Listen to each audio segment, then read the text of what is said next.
when you fix the 4 bullet points leading into this 5th one, it's no longer a diet, it's a lifestyle change. You become a new person. You become healthy. You start making proper decisions.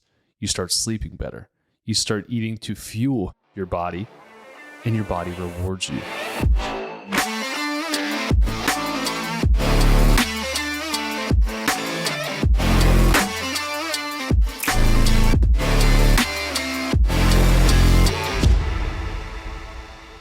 All right, everybody. So welcome back to the Doc Jacque Show. We have been dedicating this past little while to just specifically talking about weight loss things. How can we lose weight? How can we do this? What herbs can we take? What action should we take in order to be able to lose weight?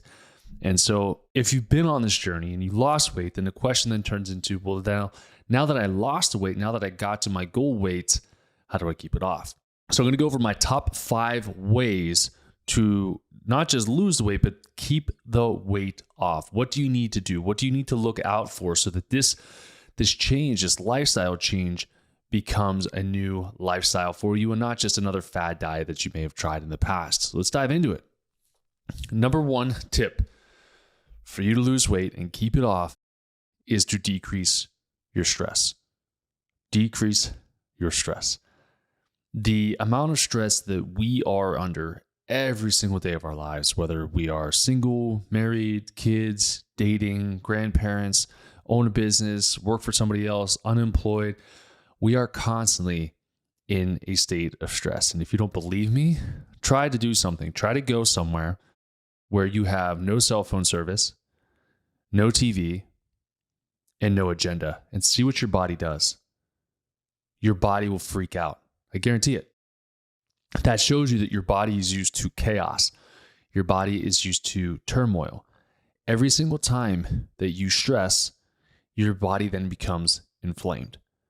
And there's this whole hormonal cascade that takes place. And if we stay in it for a period of time, we create this form of a catabolic state, or we become catabolic, where things are just being broken down in our body without the ability to be able to recover and repair it. So when we talk about stresses, some people are like, oh, well, I don't have high stress, or I think my stress is normal. I think I cope with my stress really well. At the end of the day, stress is still perceived in the body the same way, whether it's a positive stress or negative stress. Negative just tends to stick with you a little bit longer. So let's go through examples. Let's say you come home at night and you have a horrible relationship with your spouse. What's that going to do? It's going to cause stress. Then that stress is going to carry over, and you may see a doctor or a sleep specialist because you can't sleep at night. You have difficulty falling asleep. That leads you into medication and maybe the diagnosis of being depressed. That gets you on an antidepressant or an SSRI, which then is going to make you gain weight. Right? So that's just one version of stress. What if you're working out too much? Or what if you're working out too little? It's like Goldilocks and 3 Bears, right? I think it's Goldilocks and 3 Bears. The one that was just right. You have to make sure that you have that workout routine that is just right for you. And so some people are just completely sedentary. They don't move their bodies at all, and that's really unhealthy. And some people are CrossFitting every single day of the week or twice a day, every single day of the week. That's incredibly unhealthy. And then you have these middle of the road people that are like, well, I work out, but I listen to my body. I intuitively train. On days that maybe I'm tracking it with like a heart rate variability where I have my Whoop on, or somebody has an Aura ring on, and it says your recovery index is low, heart rate variability is low. You may need to take a little bit more of a rest day, whether that's go for a walk, maybe just do something that's more relaxing for your body because your body's not able to recover from the workload or the strain that you put on the day prior. So properly having the recommended workout routine done is going to be crucial. So don't work out too much. Don't work out too little. If you're like, well, doc, what's a good workout routine for me? Well, if you're not used to working out at all, start going maybe every other day, 3 days a week. Nothing crazy, not CrossFit, just moving your body, finding your way around the machines. Learn how to train, learn how to experience some lactic acid, some soreness, but allow your body to recover. Okay, and then step it up from there. If you go in 3 days a week, try 4 days a week. Then 5, or increase the intensity, increase the weights that you're training with. Listen to your body. Normal delayed onset muscle soreness is up to about 2 to 3 days after you train. Your muscles can be sore. If you're sore for a week, 2 weeks, or you're so sore it feels like your muscle is ripping off the bone, then definitely make sure you get your nutrition right, get in enough protein, but also make sure that you rest your body because your body is catabolic. It can't recover fast enough. Okay, you overdid it, you overtrained. For those of you CrossFitting every single day, take rest days. Take rest days. Take rest days. Okay, you should not be training 6-7 days a week. Our bodies aren't designed to be training 6 or 7 days a week. I don't care what anybody says. If they are and they look healthy and are actually healthy, it's because they're taking some form of performance enhancers to get their body to be able to handle that. I think of, I don't know him personally, but I think of Rich Froning, however you say his name. Got huge in CrossFit, literally got huge, physically huge. And he did a documentary, I trained this way and I trained this many times. It's absolutely freaking impossible for somebody to train that way, to still keep on muscle without there being anabolics involved, whether that's growth hormone, peptides, testosterone, or a slew of all of them. Okay. So the ideal training regimen, you want to try to move your body 30 minutes a day. That's fine. Getting up, moving around the house, going outside, going for a walk, walking the dogs, hiking a mountain, or you could go on a treadmill if you need to get out of the house. Just move your body 30 minutes a day. Could be playing a sport. Pickleball is huge out here. You could pick up pickleball. There's leagues everywhere. I know at Lifetime, there's leagues there that you could play. You could do the same thing. Okay. But just move your body and listen to your body. I'm not going to spend more time on the weight side of things in terms of training, the weight training. But if you have more questions on that, ask me and I'll help you to kind of structure out your workout routine around your adrenal type. Okay. The other thing that you have to take inventory of is how you feel in your current social circles. If you feel threatened, if you feel unappreciated, if you feel unheard, if you feel suppressed, if you feel depressed when you're around your social circle, it's time for you to find a new social circle. Get away from that. You should find people that every single time that you're with them, you're like, that was such an amazing time. I had such a blast with so-and-so, and I'm so happy. I can't wait until I hang out with them again.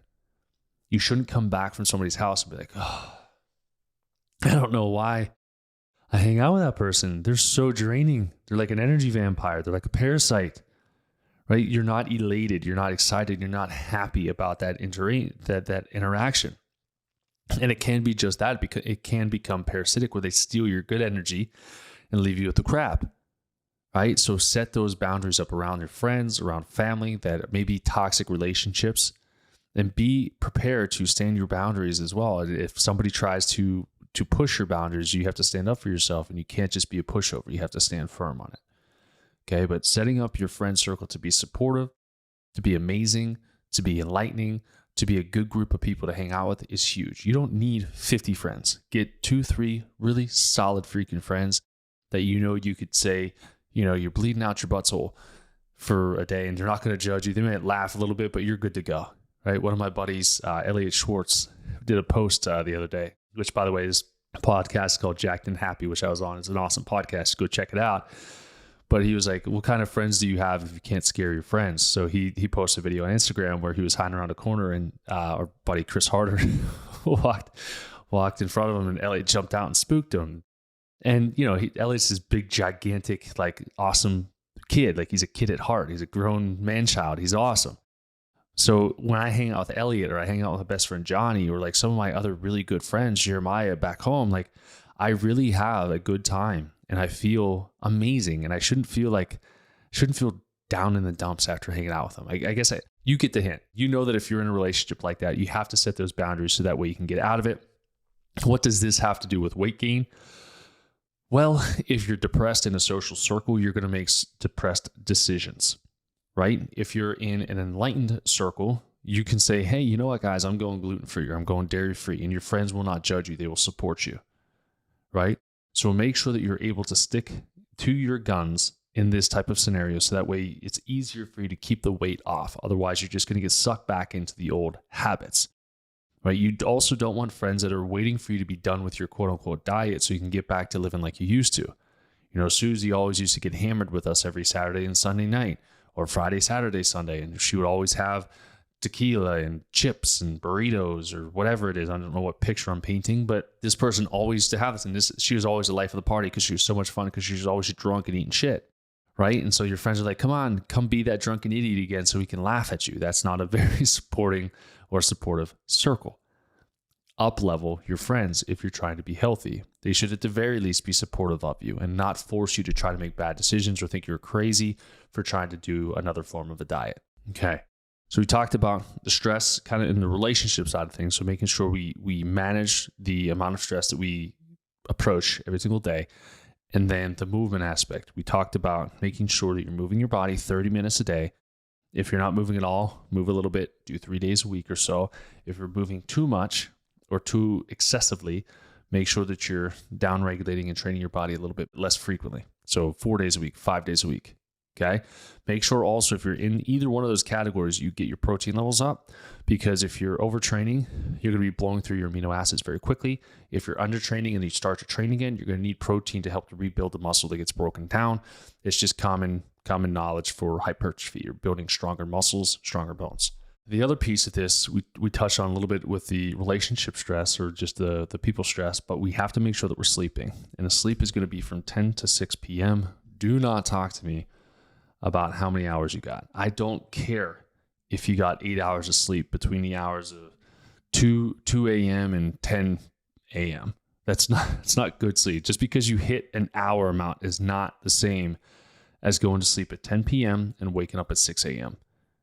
If you have troubles with that, then assess those stresses that we talked about previously. Are you working out too much? Are you taking in too much caffeine? Are you stressed at home? Are you stressed with your friendships? Are you stressed with work? How can we filter those things out or process through them so that that stress does not carry over into your night's sleep? If you lose sleep, automatically your fat burning capability the next day is impaired, which means you're going to be terrible at burning fat the next day after just one night of poor sleep. After one night of poor sleep, boom, fat oxidation goes away. It's horrible. Shut down. And not only that, but then your insulin balance tends to be off as well.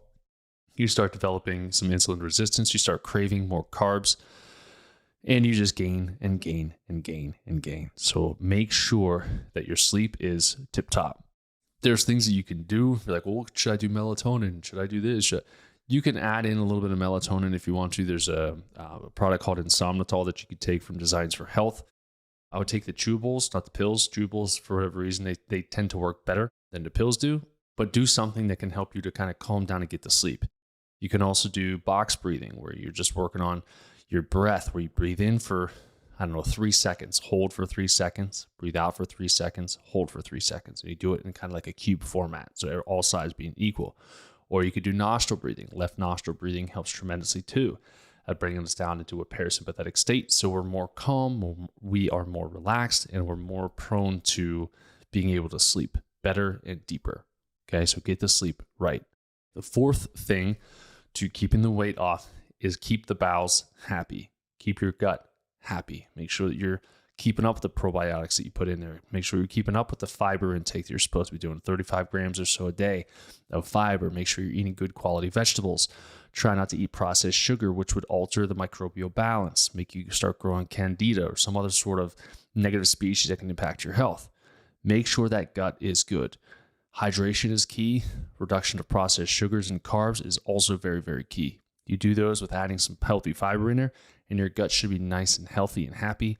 Maybe some enzymes just for a little extra support, but ultimately doing those other things that led to point 4 with the gut will also help with the gut. So reducing stress helps the gut. Okay, getting good night's sleep helps the gut because you don't crave those foods. Exercise helps the gut. Okay, and the last thing, watch what you eat. So we waited to the last and final point, the fifth point here, for me to say watch what you eat. Why? Because all of these things, right? Because mind over matter. Diet is emotional. It's emotional.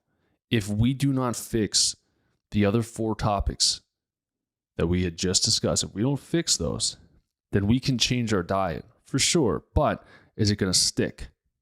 No. It's just going to be just that. It's your diet. It's going to be a fad. It's going to phase out when you don't feel like doing it anymore. When you fix the 4 bullet points leading into this 5th one, it's no longer a diet. It's a lifestyle change. You become a new person. you become healthy. You start making proper decisions. You start sleeping better. You start eating to fuel your body, and your body rewards you for it. We need to stop thinking that food equals fat. The more we eat, the fatter we get. It's not true. Food is energy in our body. And if we do all of these things, we do all 5 of these things, and you're like, I still can't keep this weight off, then do deeper dive testing. Test your stool. Test your hormones, your adrenals. Do a metabolomics test, an organic acids test. See how your body breaks down fats. See how it breaks down carbohydrates. See if your detoxification pathways are terrible, right? If you do these things and it doesn't work, then you may have further damage, which is fine. It's not like you won't be healthier for making these 5 decisions. All of these things are going to be things that you and I would be working on a one-on-one basis anyways. Cut those things down. Get that mind under control, and all else will follow.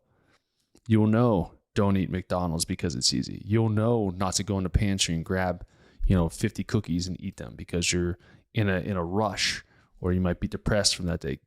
Get that stuff out of the house. It serves no purpose in your house. Make these decisions, all these podcasts leading up to this, make these changes, and to keep them off, make sure we do these 5 things. Lower that stress, move the body, okay, sleep, get the gut happy, and watch what you eat. Pretty simple. It's not rocket science. It's not the end of the world here. Right? Too many times we go to these gurus, we go to these specialists. They're like, just cut the calories. All you need to do is 500 calories. You just need to do 500 calories. That's all you need is 500 calories. Will you lose weight? Yes, you will. Is it sustainable? No. If you cut your calories, your energy output goes down. It's putting less fuel in the body. So how would you have energy? You're not. You're going to be cold, right? You're going to be sicker because your immune system is going to be weaker. Your brain is going to be very foggy. Your bowels are going to be very sluggish. Okay, everything is going to shut down. Make sure that you do these things. Eliminate that stress. Evaluate. Don't walk through life numb. See how you feel in different settings. You say that you're not stressed, but every time you jump on a call for work, you're on high alert. You're stressed and you're sweating. Right? Or you're going into work and you're driving and the whole time you're angry and like, I don't know why I'm always angry, or I don't know why I don't want to wake up in the morning. You're not inspired. You're working for somebody else. You're stressed out. Or again, you come home from work, you're like, oh, I have to go. Now I have to make food for the kids. I have to clean the house, and I hate my husband, or I hate my wife, and it's just another day, another grind. I can't wait till retirement. You're stressed. Susie sends a text message to you and you see her name pop up on your phone. That's a person you should probably filter out of your life. Or if it's one that's like, you know what, I don't feel like answering that right now. I'm going to wait a couple hours, let that one settle, because I don't really have the time to talk to that person right now. Right? And you're saying it in a way of like, if I talk to that person, it's just going to drain all my energy, and I don't have energy to give right now. Okay? The sleep piece, huge and so easy to change. 10 to 6, get to bed at 10, wake up at 6, have a good nighttime routine where you're cutting down your meals within 3 hours of going to bed. So no food within 3 hours of bedtime. So stop eating at like 7, before 7. And then get some breath work in if you need to. If you need to calm yourself down. If your spouse is going to have like a serious conversation, have that serious conversation in the morning. Don't try to fight and argue before bed unless there's a resolution to it. Okay. I don't like to go to bed angry. Megan knows that. We work through things and we're very good at communicating. Sometimes we get heated, but we always come together at the end and we still get a good night's sleep. Get that good night's sleep. Movement of the body. Just get out there and move. Just do something. You'll feel good doing it. Listen to your body. Again, bring those senses back into awareness. The gut, make sure we're eating good quality food, having 2 to 4 bowel movements a day, and your body will thank you for that. Feed it good stuff and good things will happen. And then the last one, number 5, is just eat right. And at this point, if you've listened to any of my podcasts, or if you know anything about just regular nutrition, you know no fast food, For me, get rid of gluten, dairy, processed sugar. Okay. And I'm just going to leave it at that. Otherwise, it just gets way too overwhelming. Do those things and notice how amazing your body feels, how clear your skin looks, how clear your brain function is, how well you're sleeping. All right. Do those things and report back to me. Let me know how this whole weight loss journey is going for you. If you're pounds down, if you're inches down as you're listening to these, shoot me a DM so I can root you on. I'm excited for y'all. This is really exciting stuff, and I'm excited for you to learn how to keep this weight off so this is not just another fad that you're going through. So that being said, you guys have a great, amazing day, and I'll see you next time.